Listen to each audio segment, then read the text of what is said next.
My name's Erica. If you asked me how I started, I'd say with nothing fancy, just a girl from a regular family, with parents who loved me more than anything.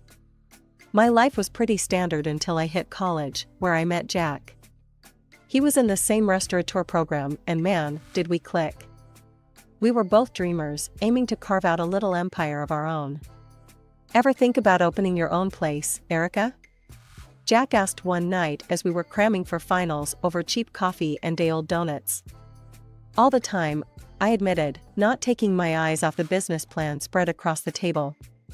Imagine a cozy little spot, authentic Italian, the kind of place where everyone feels like family. Jack grinned, his eyes lighting up. We could do it, you know. Run it together. What's stopping us? Money, I sighed, a laugh escaping despite the truth of it. Loads and loads of money. But life has a funny way of turning dreams into reality. When my parents passed away suddenly, a brutal car crash that took them too soon, they left me their house and a tidy sum of $400,000. After the grief, the silence of the house was overwhelming. It was Jack who stepped up. Let's do it, Erica. Let's make your dream come true. For you, for them, he said one evening as we sat in the quiet living room, surrounded by memories. Are you sure? I asked, feeling the weight of the decision. It's a huge risk. Jack took my hands in his. I'm in if you're in, all the way. With that, we got married right after graduation and poured every dime and ounce of energy into our first restaurant. I designed the interiors myself, choosing warm yellows and reds, and we both developed the menu, testing recipes until midnight most days. The first few years were tough, no lie. There were nights I fell into bed with my shoes still on, too tired to move. But seeing our dream take shape, watching the 3 restaurants flourish under our care, made every aching muscle worth it. Mom, why are you always at the restaurant? My son, Danny, asked one day. He was about 7, his face serious as only a kid's can be. Because it's our family's place, sweetheart. We built it so we could have a good life, you know? I explained as I tied my apron, preparing for another long shift. But you're always working, he pouted, and it stung because he was right. I know, kiddo. But I promise, we're doing this for us, for our future. One day, you'll see it was worth it, I said, kissing his forehead before rushing out the door, the bell jingling behind me. After years of what seemed like marital bliss and bustling restaurant nights, I started noticing the cracks. Jack and I weren't the dream team we used to be. He was pulling away, distant, like he was always somewhere else even when he was right there. It was a regular Tuesday evening, and I was doing the books in the office when Jack walked in, late again, his jacket slung carelessly over one shoulder. Jack, we need to talk about the Henderson event. They want to book the big room, and I can't make that call without you, I said, trying to catch his eye as he rifled through some mail. Yeah, sure, whatever you think is best, he muttered, not looking up. That was his new thing, agreeing without listening. It drove me nuts. Jack, I snapped, louder this time. This is important. Can you please focus? He finally looked at me, his eyes tired, or maybe just uninterested. Erica, I trust your judgment. Just handle it, okay? I've got a lot on my mind. That was another thing. What exactly was on his mind these days? I used to know every thought he had. Now? Not so much. One night, I just couldn't take the guessing games anymore. We were in bed, the only time we ever were in the same room it seemed, and I turned to him, my voice shaky but needing the truth. Jack, is there someone else? The words felt like broken glass coming out of my mouth. He was silent for a long moment, the kind of silence that tells you everything you don't want to hear. Yeah, there is, he said finally, his voice flat. No anger, no sorrow, just cold, hard fact. It just happened. We've changed. I've changed. You've changed. It's not just one thing. The next day was a blur. I moved through the motions at the restaurant, smiling at customers, checking on orders, all while feeling like I was outside my body, looking down at some stranger living my life. When I finally got home, Jack was there, sitting at the kitchen table with that look on his face, the one that used to mean he had something serious to say. "Erica, I think we should talk about what this means for us," he said, as I dropped my keys on the counter, not ready to sit, not ready to hear it. "What's there to talk about, Jack? You've made your choice," I said, my voice cold, steadier than I felt. "We should get a divorce. There's nothing left to salvage." He didn't argue with that. Maybe he wanted to, or maybe he was just as tired as I was. Tired of pretending, tired of hiding, tired of whatever we had become. The following weeks were a whirlwind of meetings with lawyers and dividing up the life we had built together. I kept the house and half of everything else. It was fair, I suppose, but it felt like paying a huge price for a life I wasn't sure I wanted anymore. That's the thing about building something with someone, it becomes so intertwined that tearing it apart leaves everything looking a bit frayed, a bit worn, a shadow of what it used to be. Starting over is like standing on a cliff edge, the fear of the drop, but also the thrill of the unknown. After Jack, I spent a lot of time figuring things out, getting the restaurants running smooth without him, and just being alone. It wasn't bad, not really. Gave me time to think, to breathe. But then, like a cliché in some corny romance novel, Tom walked into my life, a lawyer with a killer smile that probably won too many cases on charm alone. He came into the restaurant one busy Friday night, his little girl, Emily, in tow. They were hard to miss, she had the same bright laugh as her dad. "A glass of your house red for me, and a lemonade for the little miss," Tom smiled at me, not knowing I owned the place. I was filling in for the hostess that night, just trying to keep busy. Throughout the night, I kept catching glimpses of them from the corner of my eye, him explaining bits of the menu to her, her listening so intently like the world depended on it. It was adorable. Made me miss having that kind of simple interaction, which had become so rare in my life. As they were leaving, Tom stopped by the register where I was cashing out another customer. "Thanks for a wonderful dinner," he said. "The food was excellent, and so was the service." "Glad you enjoyed it," I replied, handing the receipt to the customer before turning to give Tom my full attention. "And your company seemed pretty top-notch too." That was the beginning of everything. Tom started coming around more often, sometimes with Emily, sometimes alone. We'd chat, casual at first, then deeper conversations as the weeks turned into months. He was different, thoughtful, and real. One evening, he closed his menu and leaned back in his chair, watching me as I wiped down the counter. "Erica, would you like to go out sometime? I mean, outside of this place?" I paused, cloth in hand, not sure if I was ready. "Like a date?" "Yeah, a date," he smiled, looking a bit nervous himself. As things started getting serious with Tom, I knew it was time for him to meet my boys, Danny and Sam. I won't lie, I was nervous about how they'd take to him. They'd had a rough time after their dad and I split up, and bringing someone new into our lives felt huge. One Saturday, I decided to throw a small barbecue at our place. Casual, no pressure.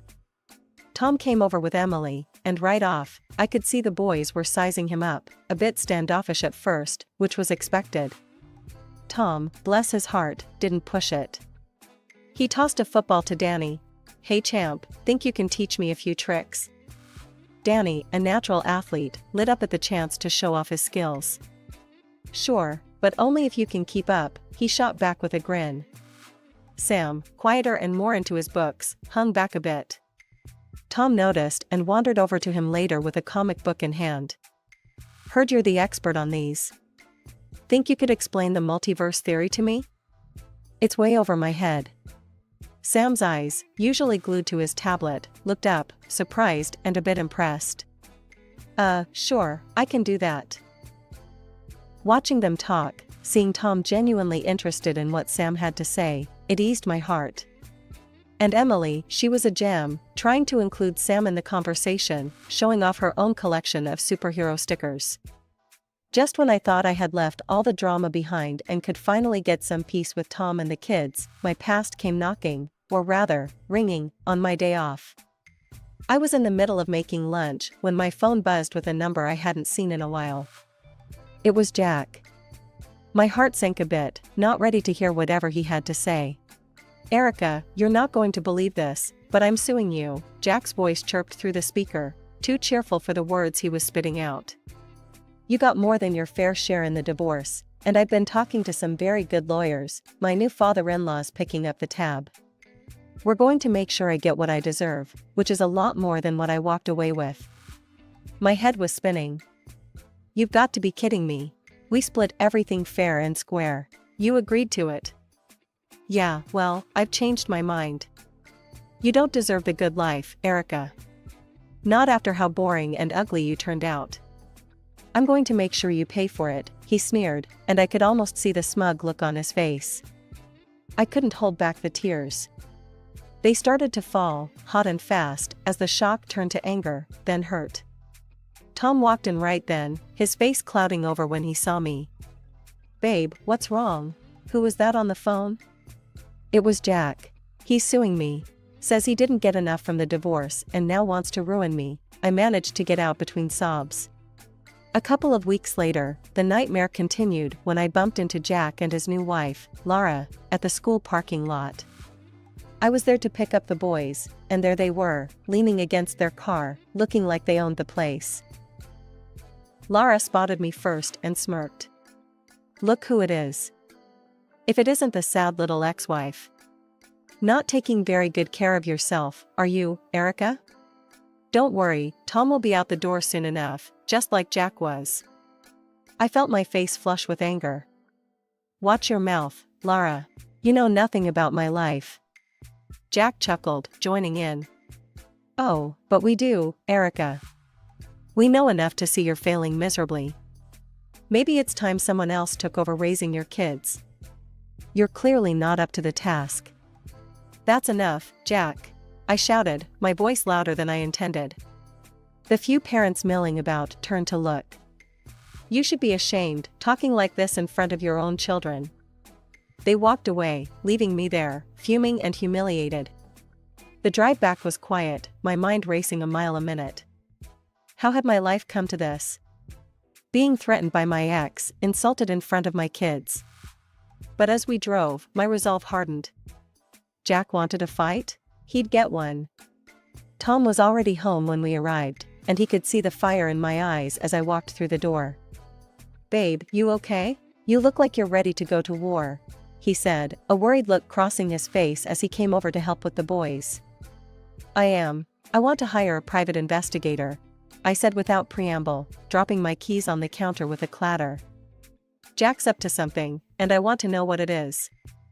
The next day, Tom set up a meeting with the investigator, a grizzled guy named Mike, who had seen more shady dealings than a street corner in a noir film. We laid out everything, and Mike nodded, scribbling notes in a worn leather notebook. It didn't take long for Mike to get back to us. The news he brought wasn't just good, it was golden. Jack hadn't changed one bit, still the same cheater he always was, but this time he was playing around with a stripper. I was sitting at the kitchen table when I forwarded the evidence to Lara, adding just a note. Thought you should know what your perfect husband is up to. The response was quicker than I expected. Lara called me, her voice choked with tears and something else, shame, maybe? Erica, I'm so sorry, she stammered out between sobs. I had no idea. I was so horrible to you, and now, Jack. Lara, stop.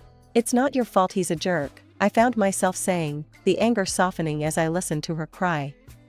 Look, I understand more than anyone what it's like to be lied to by that man. There was a heavy pause, and then Lara sniffled loudly. Can I help? I mean, I want to make this right. Not just for me, but for you too, Erica. I was taken aback. This was the last thing I expected. Let's meet. We can talk about it. Thank you, Erica. Really, thank you, she said, her voice cracking again. As I hung up the phone, a mix of emotions swirled through me. I had started this to protect myself and hit back at Jack, but now it felt like something more. It wasn't just about revenge, it was about setting things right. Somehow, against all odds, Lara and I were on the same side now. This battle had just taken a very unexpected turn. Sitting in the little cafe with the red awning, waiting for Lara, felt surreal. Just weeks ago, she was an enemy, laughing at me alongside Jack. Now, she could be an unexpected ally. The bell above the door jingled, snapping me out of my thoughts as Lara walked in, her eyes scanning the room until they landed on me. Her walk was determined as she slid into the booth across from me, clutching a bulky folder. "Erica, thank you for meeting me," she started, her voice shaky but sincere. I nodded, straight to the point. "What do you have for me, Lara?" Without a word, she pushed the folder across the table. "Everything you need to know about Jack's recent activities." I opened the folder, scanning the documents rapidly. My heart sank with each page.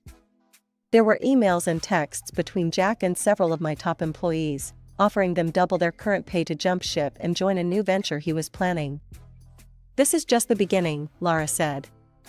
"He's been spreading rumors about your restaurants. Claims of unsanitary conditions, poor service, even paid people to write bad reviews online." The world seemed to spin a little. "And the lawsuits?" "He's gearing up to claim you've hidden profits, that you cheated him out of his rightful share during the divorce," she added, her eyes darkening. I leaned back, absorbing the blow. This was worse than I thought. Jack was playing dirty, trying to take everything I'd worked so hard to build. "Does he know you're doing this?" I asked, eyeing her carefully. Lara shook her head vigorously. "No, and he can't know. Not yet. I can't believe I was so blind. Just beat him, Erica. Show him he can't push us around." I took the documents home and showed them to Tom, who read through them with a furrowed brow. "We've got him," Tom said confidently after a long silence. "With this evidence, we can not only defend against his claims, but go on the offensive. He won't know what hit him." Buoyed by Tom's confidence, I knew what I had to do next. The following day, I called a meeting with all my staff at the main restaurant. The air was tense as everyone gathered, whispering about the urgent summon. "Thank you for coming on such short notice," I began, my voice steady despite the turmoil inside. "I'm sure you've heard rumors lately, bad reviews, talks of unsanitary conditions. It's all a targeted attack on us, by my ex-husband Jack." The room was silent for a moment before Marco, now my head chef, stood up. "We're with you, Erica. We know the truth. We see how hard you work, how much you care. Jack's got nothing on you." Nods and murmurs of agreement followed, the team's solidarity palpable. "Thank you," I said, feeling a surge of relief and determination. "And I want to take this a step further. Starting today, we're installing live cameras in the kitchens. Let our customers see the truth for themselves." The announcement was met with applause, the team rallied by the proactive approach. I didn't stop there. I took to social media, posting a video explaining the situation. "Come see for yourself," I invited our customers. "Take a tour, watch our chefs at work. We have nothing to hide." The response was overwhelming. Bookings for kitchen tours came flooding in, and the community support was incredible. Our reservations spiked, people eager to stand with us against the underhanded tactics, trying to undermine our integrity. A week later, Jack called me and offered to discuss our differences. The meeting was set in one of those upscale places that Jack always liked, the kind where they charge you $10 just to breathe their air. As soon as we were all seated, Jack wasted no time. "Erica, I'm willing to be generous here," he started, his voice oozing false charm. "I'm ready to forgive you for all the trouble you've caused, and all I'm asking in return is a couple of your restaurants and, let's say, a small compensation of $1 million. I stared at him, stunned by his audacity. Then, the absurdity of his demand hit me, and I couldn't help but burst out laughing. "You're joking, right? Please tell me this is a joke."